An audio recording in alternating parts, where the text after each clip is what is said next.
meus amados irmãos, uma boa noite a todos vocês que estão sintonizados conosco nesse momento, esse culto de estudo bíblico, e nós vamos dar continuidade à nossa reflexão na carta aos Gálatas, e eu quero cumprimentar a todos os amados com a graça e a paz do nosso Senhor e Salvador Jesus Cristo. Uma grande alegria para nós aproveitar mais esta oportunidade de poder juntos meditar na palavra do Senhor. Então nós vamos continuar. Você que está nos acompanhando aí, essa série de estudo da carta aos Gálatas, tem observado que nós estamos fazendo uma série de estudos detalhados em cada uma daquelas concupiscências da carne. Depois nós vamos falar sobre o fruto do Espírito. Isso é muito bom, porque isso nos ajuda a refletir sobre esses valores que são estabelecidos nas Escrituras, não é verdade? Às vezes nós lemos aqui, por exemplo, determinados termos, especificamente falando aqui da carta aos Gálatas, né? Nós lemos aqui, por exemplo, termos como a carne aqui, olha, a partir do versículo 21, 19, né, nós lemos aqui prostituição, impureza, lascívia, e às vezes nós temos dificuldade de definir isso, o que significa esses termos. Então uma avaliação, assim, de vez em quando, nos ajuda muito. E, além disso, são palavras que não são muito comuns no nosso meio, e principalmente no meio cristão. A gente não usa esse palavreado aqui das obras da carne. Então, mesmo que a gente aprenda, à medida que o tempo vai passando, a gente acaba esquecendo, não é verdade? Então, é um privilégio que nós temos. E aí nós vamos fazer a leitura, então, aqui da carta aos Gálatas, do capítulo 5. Nós ainda estamos no capítulo 5 e estamos falando aí sobre essas concupiscências da carne. Então, eu vou começar a ler aqui no versículo 19, diz assim: Ora, as obras da carne são conhecidas e são prostituição, impureza, lascívia, idolatria, feitiçarias, inimizades, porfias, ciúmes, iras, discórdias, dissensões, facções, invejas, bebedices, glutonarias e coisas semelhantes a estas, a respeito das quais eu vos declaro, como já outrora vos preveni, que não herdarão o reino de Deus os que tais coisas praticam. Então, o veredicto aí é algo muito duro para nós. Quem pratica essas coisas não vai herdar o reino de Deus, segundo a própria palavra.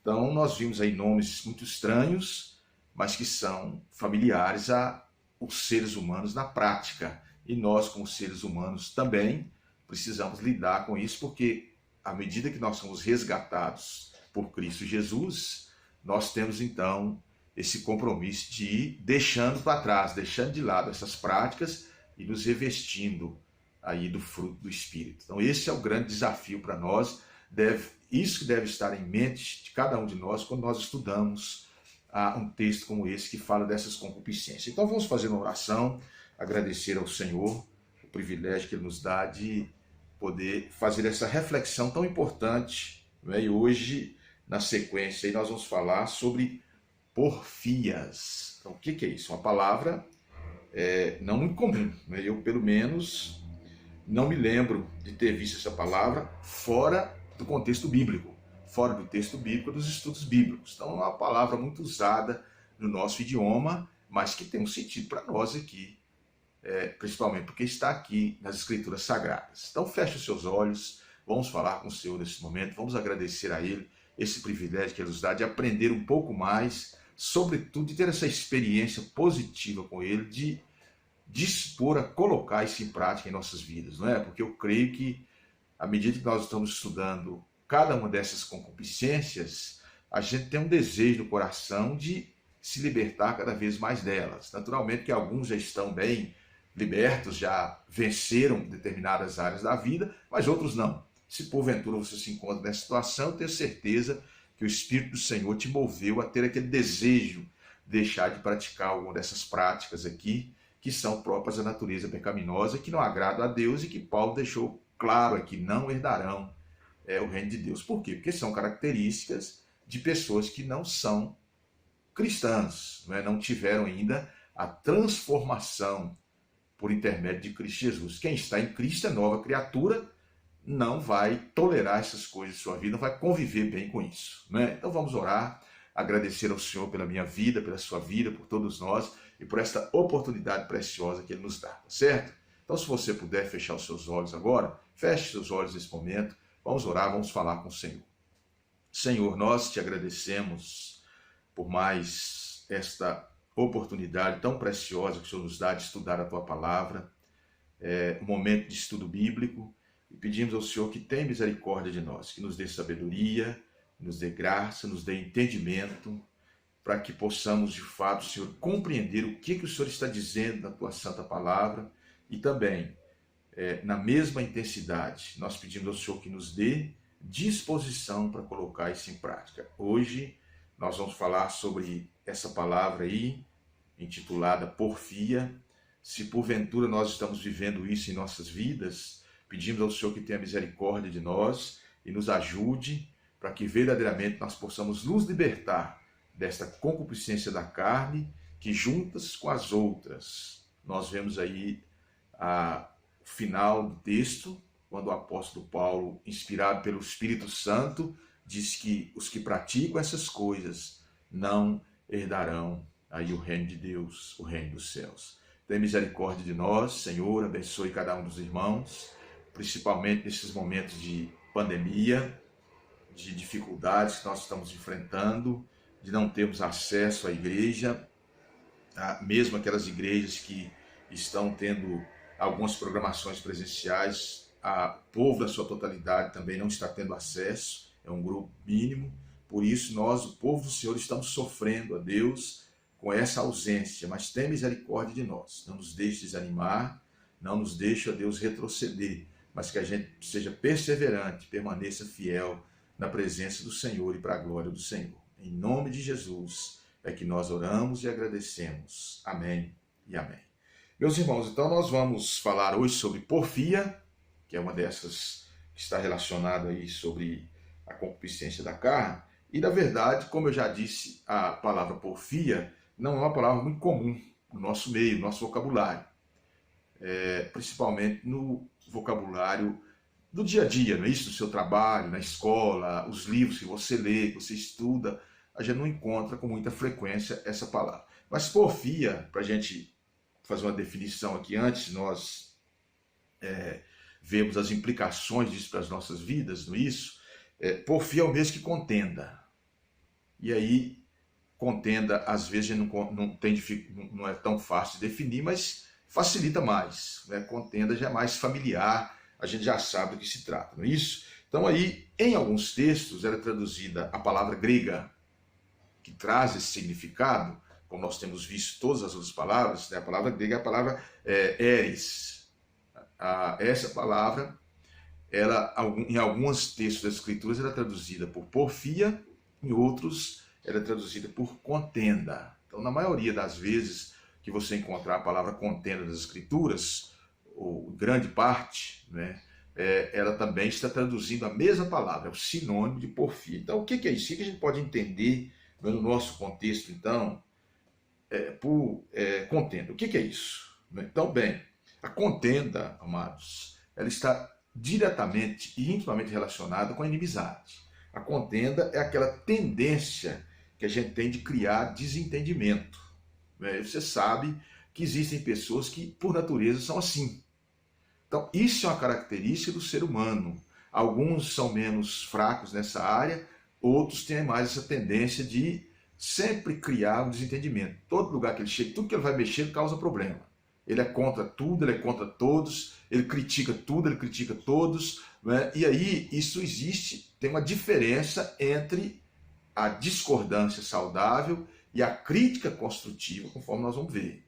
Então, a contenda é isso, a porfia é isso, é a pessoa que tem um propósito de perturbar, de criar desentendimento, não está interessada em criar união, mas criar divisão. Aí você vê que isso é extremamente perverso para o povo de Deus. Por quê?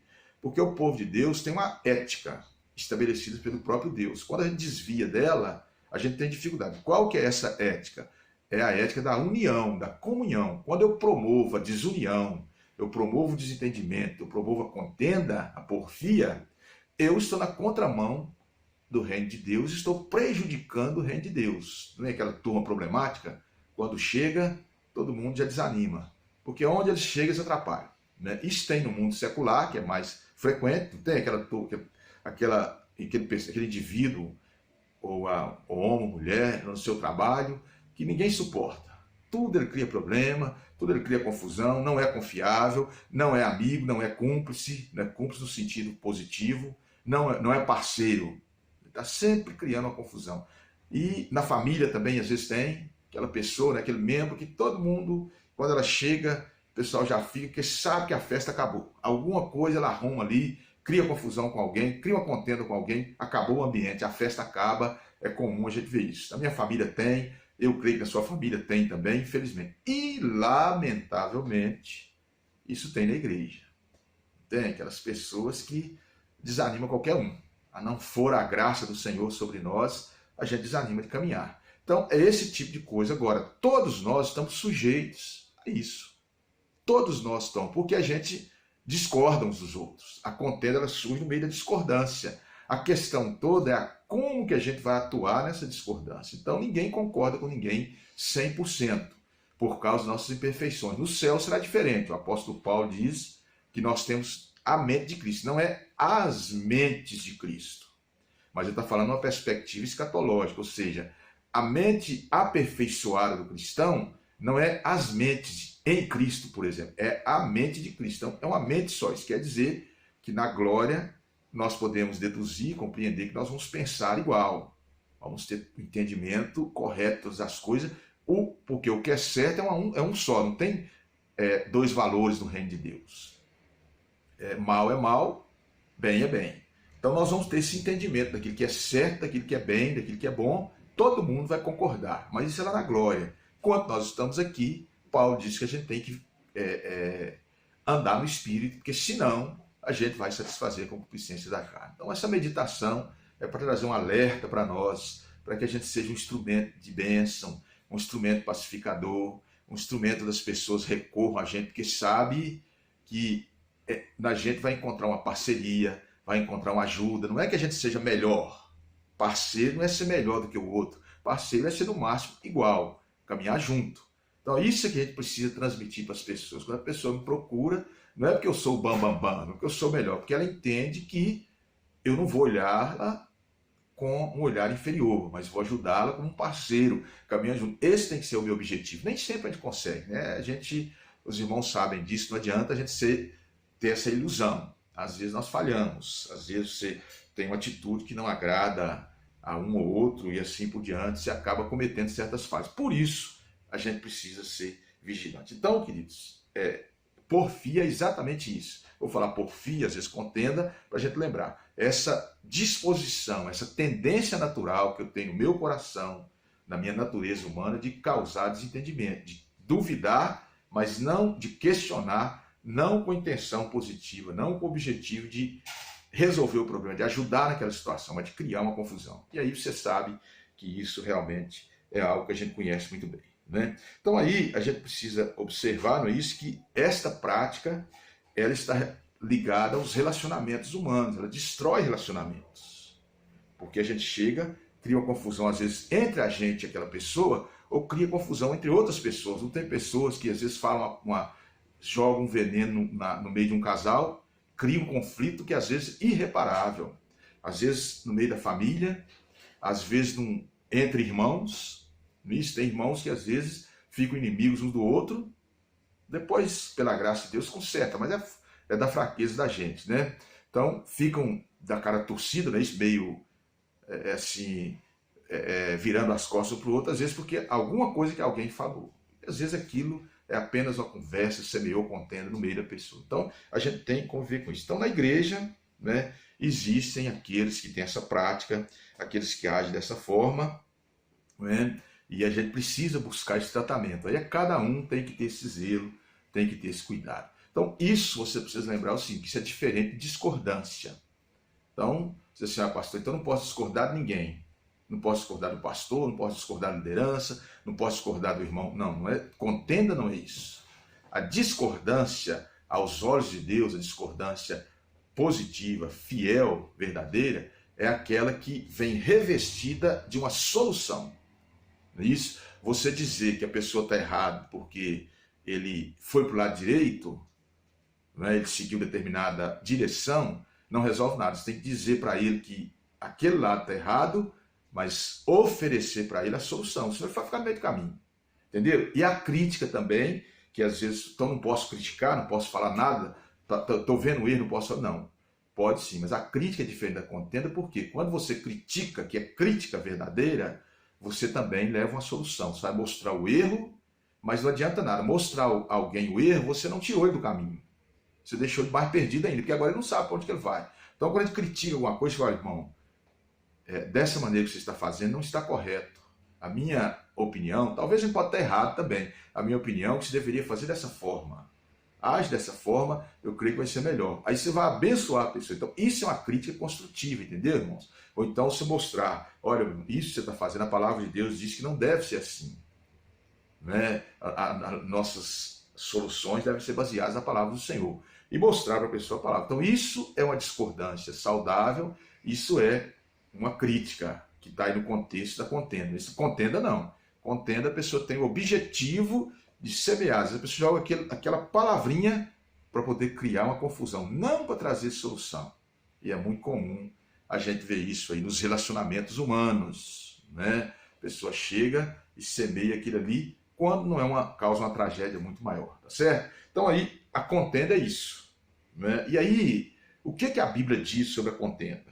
Nós vimos a definição e agora a gente dá uma olhada assim, em termos práticos, quais as implicações para as nossas vidas. Então eu anotei aqui alguns textos que o Espírito Santo, através dos escritores bíblicos, né, traz algumas orientações e que ao mesmo tempo nos mostram as implicações disso. Então veja bem, por isso que é importante a gente refletir sobre isso. Então a primeira coisa que eu anotei aqui, ao preparar esse estudo, que o Senhor colocou no meu coração para fazer essa sistematização aqui, para a gente compartilhar, primeira coisa que a contenda, como Paulo já afirmou lá na sua carta aos Gálatas, ele vai mostrar que a contenda é exatamente algo da natureza humana, né? Uma característica do ser humano pecaminoso, carnal.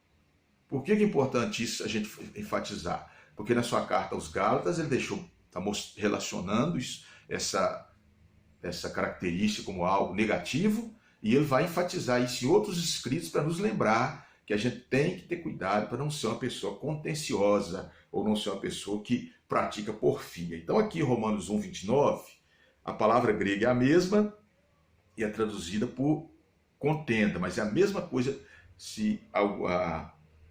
na verdade aqui em Romanos 1, 29 eu nem olhei, mas nem consultei para afirmar assim categoricamente para os irmãos, mas é bem provável que algumas outras versões vai colocar a palavra porfia no lugar de contenda. Então é a mesma coisa, certo? Como nós já falamos. Então olha só, Romanos 1, 29 é aquele texto que Paulo fala da situação deplorável das pessoas que vivem aí no mundo, de acordo com a tendência carnal do mundo, tendência pecaminosa. Então ele diz assim, no verso 29, você pode ler lá a partir do versículo 18, ele descreve toda a característica do homem que abandonou a Deus, voltou para si mesmo e para a natureza, para a carnalidade. Então ele diz assim no verso 29, e por haverem desprezado o conhecimento de Deus, o próprio Deus os entregou a uma disposição mental reprovável para praticarem coisas inconvenientes, cheios de toda injustiça,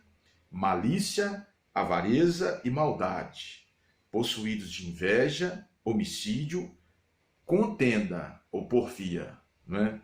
Dolo e malignidade, sendo difamadores, caluniadores, aborrecidos de Deus, insolentes, soberbos, presunçosos, inventores de males, desobedientes aos pais, insensatos, pérfidos, sem afeição natural e sem misericórdia. Então Paulo está falando daquelas pessoas que deixaram de adorar o Deus vivo para adorar a criatura. Lá em Romanos capítulo 1, mudaram as paixões carnais, que hoje é uma prática comum na sociedade moderna, não é isso? Seja o homem para a mulher para o homem, mudaram todo esse curso natural. Paulo está denunciando isso, é uma realidade que nós vivemos, isso nos dias de Paulo já era comum. Hoje tem uma feição mais moderna, essa prática era comum. Então aqui, dentre todas essas características negativas do ser humano, Paulo coloca aqui a contenda. É uma característica do ser humano carnal. Quanto menos nós buscarmos a presença de Deus, por melhor que a gente seja, por mais bonzinho, porque tem pessoas que têm assim, um certo padrão moral elevado, não tem? Pessoa que tem uma conduta que...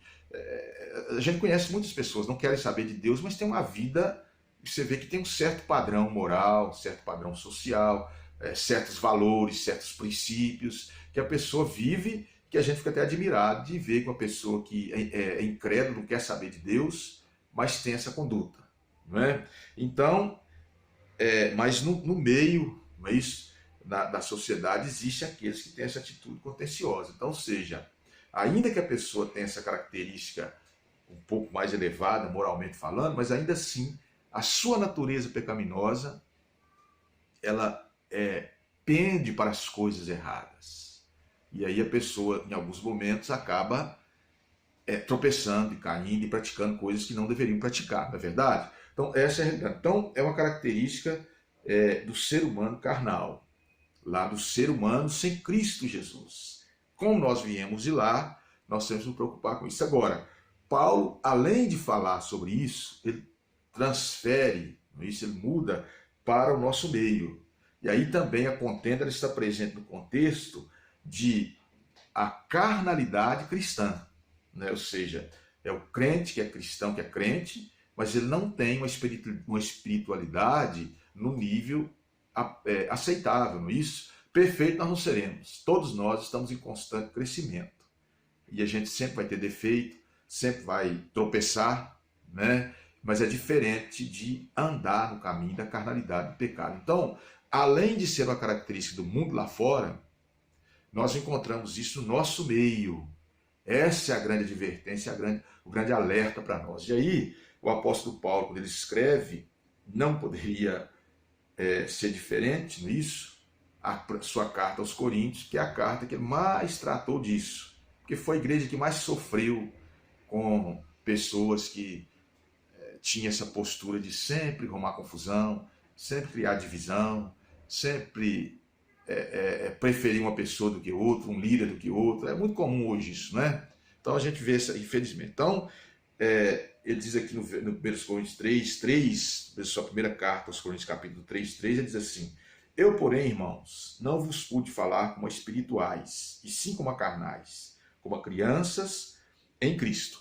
Leite vos dei a beber, não vos dei alimento sólido, porque ainda não podíeis suportá-lo. Nem ainda agora podeis, porque ainda sois carnais. Porquanto, havendo entre vós ciúmes e contendas, não é assim que sois carnais e andais segundo o homem? Observou aí? Então, Paulo está falando sobre aqueles que são crentes, mas que são extremamente infantis da sua conduta. Não tem gente? É aquele povo cheio de não me toque.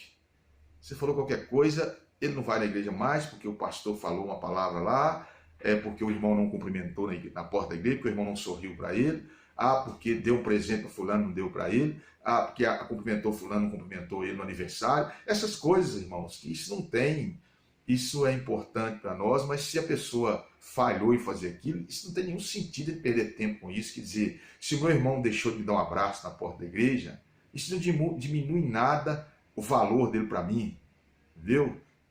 Isso às vezes acontece, você passa ali a desatenção, uma coisa. Se meu irmão falou alguma coisa, às vezes são palavras que ferem, mas aí a pessoa pelo menos explica, não é isso? A reação, quando a gente deveria tolerar também. Mas tem gente que encrenca com a pessoa, às vezes por uma coisinha de nada, não é? Por uma brincadeira, uma coisa assim, mais simples, a pessoa toma raiva da outra, não suporta mais e aquilo acabou. É o tal do crente não vai com a cara do outro. Já viu esse negócio? Isso é um negócio assim que até o diabo fica ri, né, com isso e fala: puxa vida, eu não preciso trabalhar. Porque isso é inadmissível até no mundo lá fora. Né? Essas pessoa cheia de picuinha que não gosta de alguém, aí a pessoa desculpa, fala que é a atitude da pessoa, que é isso e aquilo, mas no fundo é o coração maligno, que não tem coragem de reconhecer isso, né? Então, Paulo está mostrando o seguinte, aquele povo era infantil, converteu, não está falando de salvação aqui, não é isso? Mas não pode, ele usa a figura do leite, não é isso? E é o alimento espiritual. Ele diz assim, ó, leite eu vos dei a beber, não vos dei alimento sólido. E a gente sabe que existem pessoas na igreja que até o leite você tem que pôr água, senão se eu tomar o leite espiritualmente, ele dá diarreia, porque não suporta. O meu alimento sólido. O que é alimento sólido? É aquela palavra pesada, que bate na gente, que corrige a gente, que exorta, que mexe com a gente, que desafia a gente a entristecer, sair do culto cabisbaixo, porque, meu Deus, eu tenho que mudar isso da minha vida. Não é isso? Tem gente que nem sabe o que pregou. Então, essa é a diferença. Aí eu falo assim, não pode, porque aí quem não pode tomar alimento sólido, quando ouve uma mensagem, fala assim, o pregador, o pastor, está jogando indireta para mim. Tá falando mal de mim. Isso aqui, lá, não sei o quê. Essas histórias você ouve que isso só serve para atrapalhar e o povo não acorda, o povo não cresce espiritualmente. Não é isso? Então, esse é um desafio que nós temos, que a gente precisa buscar diante do Senhor. Não é? E aí, completando isso aí, Romanos 13, Paulo fala a mesma coisa, diz assim, andemos dignamente como em pleno dia, não em orgias e bebedices, não em pudicícias e dissoluções, não em contendas e ciúmes, mas revestivos do Senhor Jesus Cristo, e nada disponhais para a carne no tocante às suas concupiscências. Então, perceber a diferença? Primeiramente, nós vimos que isso é uma característica do homem natural, sem Cristo. Mas, lamentavelmente, o que é pior para nós, mais dramático, isso está presente no nosso meio. E a gente precisa atentar para isso, né? Filipenses 1,15 diz, alguns efetivamente proclamam a Cristo por inveja e porfia e contenda. Outros, porém, o fazem de boa vontade. Então, olha só. Lá em Filipenses, Paulo está falando, pessoal, tem gente que prega o evangelho para criar confusão e contenda. Para arrumar confusão. Não é para poder levar a paz, levar a edificação, levar o reino de Deus. Não é para arrumar confusão. E criar isso, as confusões que eu surgi na igreja, que às vezes surgem. Tem gente que usa o evangelho para poder arrumar confusão. Não com o objetivo de correção, de instrução, de ajudar as pessoas, de abençoar vidas, mas para criar confusão, até para criar divisão, não tem? Muitas igrejas surgiram, a gente sabe disso, igrejas mais novas surgiram por causa de divisões. A pessoa usou o próprio evangelho para criar contenda. E, lamentavelmente, muita gente vai atrás. Né? Eu nunca me esqueci da experiência de um pastor amigo, de uma irmã, determinado indivíduo criando confusão na igreja, fez todo o esquema, arrebanhou um grupo de pessoas, e essa irmã procurou esse pastor e conversou com ele, que estava sendo assediada para deixar a igreja dela e ir para outra igreja que o dito líder estava abrindo, né? E ela disse, não, minha irmã, fique onde a senhora está. Divisão não é coisa de Deus. Então, uma palavra de incentivo, de edificação, de instrução, né? E aí, aquela irmã hoje continua na bênção. Alguns que foram atrás, alguns estão todos aí decepcionados, que a gente conhece bem a história, tem acompanhado, não é? Mas são exemplos que nós vemos, né? Então, essa que é a grande diferença. A gente pregou o evangelho por união, por amor a Cristo, não por criar contenda, certo? E aí, outra implicação disso, né, que além de evidência de carnalidade do ser humano natural, como de carnalidade do nosso meio, ou seja, crentes que não crescem espiritualmente. Além disso, a contenda, como não poderia deixar de ser, por estar ligada a relacionamentos, é uma evidência de divisões no meio do povo de Deus. Olha só, isso é o grande desafio. Não é? Mesmo numa família, os irmãos pensam diferente. Vieram do mesmo ventre, não é isso? A mesma mãe, são do mesmo pai, cresceram no mesmo contexto, porque ali cresceram juntos, e no entanto pensam diferentes. Imagine uma igreja. Eu venho de uma determinada região, tenho uma certa cultura, fui educado em determinados princípios, de acordo com a religião, com os valores morais, com a condição social, com a condição financeira, com a tradição ali daqueles povos ali, não é, da onde eu vivia, assim por diante. Você veio de outra região, outro veio de outra. Naturalmente, nós pensamos diferente uns dos outros. Se a gente não tratar isso, a gente vai acabar criando divisões. Então, Paulo escrevendo aos Coríntios, aí também no capítulo 1, aí quando você quiser ter uma orientação, né, isso, advertência sobre a questão dessas contendas, divisões, a igreja de Corinto é o modelo, não é isso? Como não deveria ser, mas é a que Paulo mais chamou a atenção. Então aqui, 1 Coríntios capítulo 1, versículo 11, diz assim: pois a vosso respeito, meus amados, fui informado pelos da casa de Cloé, ou Cloé, alguns falam Clói, outros falam Cloé, não é? De que há contendas entre vós. Refiro-me ao fato de que cada um de vós diz: eu sou de Paulo, eu de Apolo, eu de Cefas, eu de Cristo. Olha bem, parece é um retrato de hoje, não tem? Aí as pessoas têm as suas preferências, não é isso? E assim era na igreja de Corinto. Mas isso não agrada a Deus, isso não é natural, isso não é normal. Percebeu a diferença? Tá vendo? As variações que você tem aí, um gosta de pregador tal, gosta de pregador tal, usa pregador tal para adaptar com outro, aquela coisa toda, né? Mas isso não é normal, isso não é de Deus. Olha a diferença.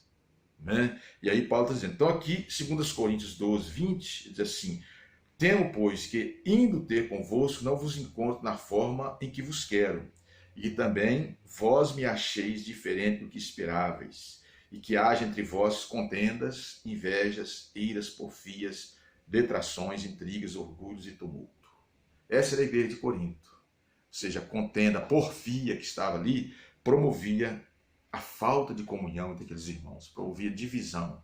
E as pessoas usavam isso, esse espírito contencioso, para criar divisões. As divisões lá eram com relação à liderança, uns apoiavam uns, outros apoiavam outros, especificamente os missionários. Até Jesus entrou na roda, não é isso? Ali na discussão. E aí, alguns preferiam Paulo em detrimento de Cristo, já Apolo em detrimento de Cristo. Olha que negócio mais estranho, mas era a realidade que eles estavam enfrentando.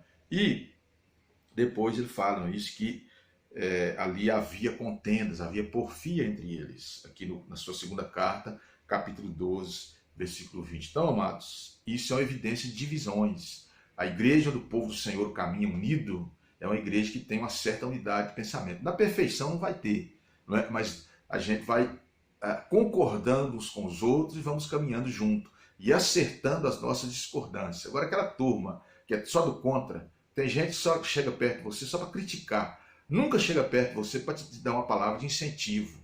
Tá vendo você trabalhando? Não é só o pastor, não. A liderança da igreja. O irmão está ali, a irmã está ali ralando, mas trabalhando, trabalha secularmente, tem família, dá um jeito, vai trabalhar de noite na igreja, domingo, segunda-feira tem que levantar cedo para o serviço, domingo está o dia inteiro, à tarde trabalhando. Aparece essa turma poder criticar o trabalho da pessoa. É o espírito farisaico. Até Jesus sofreu, né? Imagine o coração de Jesus quando ele curou. Eu sempre cito esse exemplo. Curou aquele paralítico no tanque de Betesda, um problema social terrível em Jerusalém, pessoas doentes, sofrendo. Jesus dá a bênção para aquele homem ficou tão bom que ele antes era carregado pelo leito, depois ele mesmo carregou o seu leito. O que os fariseus viram que Jesus fez?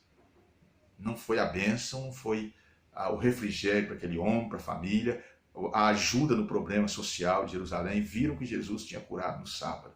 Então tem gente que é assim. E como você sabe que eu e você sabemos, né, quem trabalha sabe disso, qualquer coisa que você fizer, você nunca vai fazer perfeito, vai ser muito mais fácil achar os erros do que as qualidades. Não tem como fugir disso, porque todos nós erramos. Aí essa turma nada de braçada para perturbar. Mas Paulo está mostrando aqui que isso não provém de Deus. Então a gente tem que ficar firme e descansar no Senhor, confiar nele. E por último, a gente concluiu o nosso estudo, é uma evidência de distorção das Escrituras. Não é?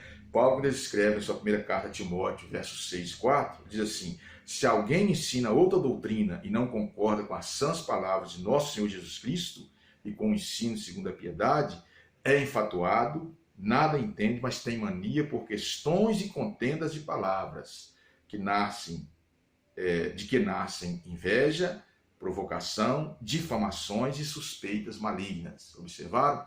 Então, quer dizer, aquele que afasta do verdadeiro evangelho, ele acaba se envolvendo em questões de palavras, contendas, e aí nasce a inveja, a provocação, a difamação, suspeitas malignas. Tem gente que levanta calúnia contra o outro, que destrói a vida do outro, e nunca aconteceu aquilo. Né? A pessoa é inocente, mas ele não tem como provar. Casos de coisas mais simples e coisas mais absurdas. envolvendo adultério, envolvendo roubo, envolvendo muita coisa, que a pessoa acusa o outro para criar contenda, porque não concorda com aquilo que ele prega, não concorda com o evangelho, enfim, essas pessoas. Né? Porque quando a gente é fiel à Bíblia, a gente sabe discordar e sabe tratar, a gente vai ajudar, vamos caminhar junto. Né? Aquele que levanta contenda, ele é do contra, ele fica de longe atirando pedra. Ele não caminha junto com você, ele não tem comunhão com você, ele não relaciona com você. Não é isso? Esse é o tipo de gente que às vezes prejudica a igreja do Senhor. Então aquele que discorda, mas caminha junto, ele está ali trabalhando, está ajudando, está caminhando junto, dando sugestão, fazendo, não é isso? Também, aí sim a coisa caminha. Agora, aquele que é contencioso, não, ele fica de longe, atirando pedra, tentando levantar um fogo, espiritualmente falando, isso para poder causar destruição no meio do povo de Deus. Todos nós estamos sujeitos a isso. Se não praticamos, é porque a gente, pela graça, nós já conseguimos vencer, conseguimos caminhar um pouco mais. Então, irmãos, é preciso lembrar, isso a contenda não cabe no meio do povo de Deus, não cabe no caráter cristão. Assim como as outras que Paulo listou, que nós já vimos e ainda veremos, nós temos que lutar contra isso, para que o Senhor nos livre dessa mazela espiritual. Então, que o Senhor continue te abençoando, a todos nós. Eu quero concluir esse estudo com a breve oração, agradecendo a Ele por isso. Senhor, nós te agradecemos pela Tua palavra que nos alerta. Ajuda-nos, porque no nosso coração, naturalmente, surge a discordância, surge a crítica, mas tem misericórdia de nós. Dá-nos um coração contrito, um coração abençoador, uma alma, ó Deus, resignada na Tua presença, quebrantada na presença do Senhor, e que a nossa atitude não seja uma atitude de contenda, mas seja uma atitude de amor fraterno, de caminhar junto, de pegar no cabo do arado, de ajudar e oferecer soluções, e não criar confusão, ó Deus, no meio do povo de Deus, para que assim o Teu nome seja glorificado entre nós. E é em nome de Jesus que nós oramos e agradecemos. Amém e amém.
Chegamos ao final do nosso culto de estudo bíblico dessa noite, e o desejo dos nossos corações é que o Senhor tenha falado de forma plena, para que você possa ter recebido aquilo que Ele já tinha preparado no seu coração, no meu coração, para todos nós. Então nós vamos orar com essa oração. Nós estamos encerrando o culto desta noite. Senhor, nós te agradecemos pela Tua palavra que o Senhor trouxe aos nossos corações nesta noite, instruindo-nos quanto o desafio que nós temos de lutar contra as concupiscências da carne, mas ao mesmo tempo nós temos a promessa bendita da plenitude do Espírito em nossas vidas e assim desfrutando das virtudes que dele advêm. Agradecendo ao Senhor pela vida de cada um dos amados que estão sintonizados conosco nesta noite, agradecendo ao Senhor pela vida de cada um daqueles que têm trabalhado, a Deus, para que esse culto possa acontecer e, sobretudo, a Deus, pelo cuidado do Senhor, pela presença do Senhor, porque sabemos que tudo isso aqui é obra do Senhor, que verdadeiramente a graça do Senhor se manifeste através da tua igreja, alcançando os corações, levando-lhes consolo, edificação, ânimo, esperança e salvação para aqueles que porventura estejam nos assistindo, mas ainda não tiveram um encontro pessoal com Cristo Jesus. Que o Senhor abençoe a cada um de nós, a cada família, e nos dê, ó Pai, uma semana na presença do Senhor. Oramos também por essa situação que nós estamos enfrentando em nosso país. Tem misericórdia, ó Deus, que o Senhor mesmo possa acabar com essa pandemia. Que o Senhor abençoe as nossas autoridades, ó Deus, médicas, as autoridades administrativas, as autoridades eclesiásticas, para que a gente possa tomar decisões que sejam com sabedoria, sejam de acordo com a vontade do Senhor. Que o Senhor fique com cada um de nós, Pai amado, em nome de Jesus, é que nós oramos e agradecemos. Amém e amém. Que o Senhor abençoe a todos vocês, amados. Tenham um restante de semana abençoado e abençoador na presença dEle, para a glória de Jesus, nosso eterno e único Salvador. Amém e amém.